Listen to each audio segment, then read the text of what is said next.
ইসলাম আবেগ দিয়ে চলে না। ইসলাম চলে বিবেক দিয়ে, তার নিজস্ব গতিতে। কারণ আমি একটা ভিডিও বানিয়েছিলাম 20 টাকার নোটে মসজিদের জায়গায় মন্দিরের ছবি দেওয়াকে উল্লেখ করে। আর এই ভিডিওকে উপেক্ষা করে আমাকে অনেকে অনেক রকম বাজে কমেন্টস করেছেন।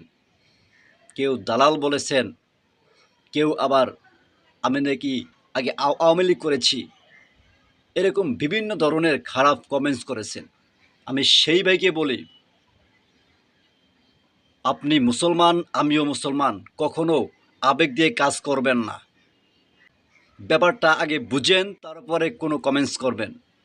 কারণ 20 টাকার নোটে যদি মন্দিরের জায়গায় মসজিদ বা মসজিদের জায়গায় মন্দির দেওয়াতে কোনো সমস্যা হয়, সমস্যা মনে করেন যে মসজিদ সরিয়ে মন্দির দিয়েছে, এই জন্য ইসলামের মানহানি হয়েছে, ইসলামের সম্মান কমে গেছে, ইসলামের ভারসাম্য কমে গেছে, তাহলে আমি আপনাকে বলি,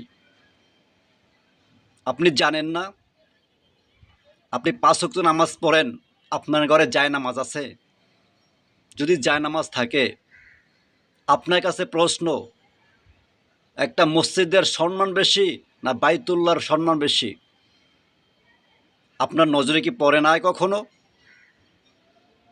যে আপনার জায়নামাজে বাইতুল্লাহর ছবি দেওয়া, কাবা শরীফের ছবি দেওয়া, মদিনা শরীফের ছবি দেওয়া, ভালো ভালো মসজিদের ছবি দেওয়া? আর আপনি জায়নামাজ কই রাখেন? মাথার উপর রাখেন নাকি আলমারিতে সাজিয়ে রাখেন? আপনি তো জায়নামাজে দাঁড়িয়ে আপনার পায়ের নিচে রেখে আপনি নামাজ পড়েন।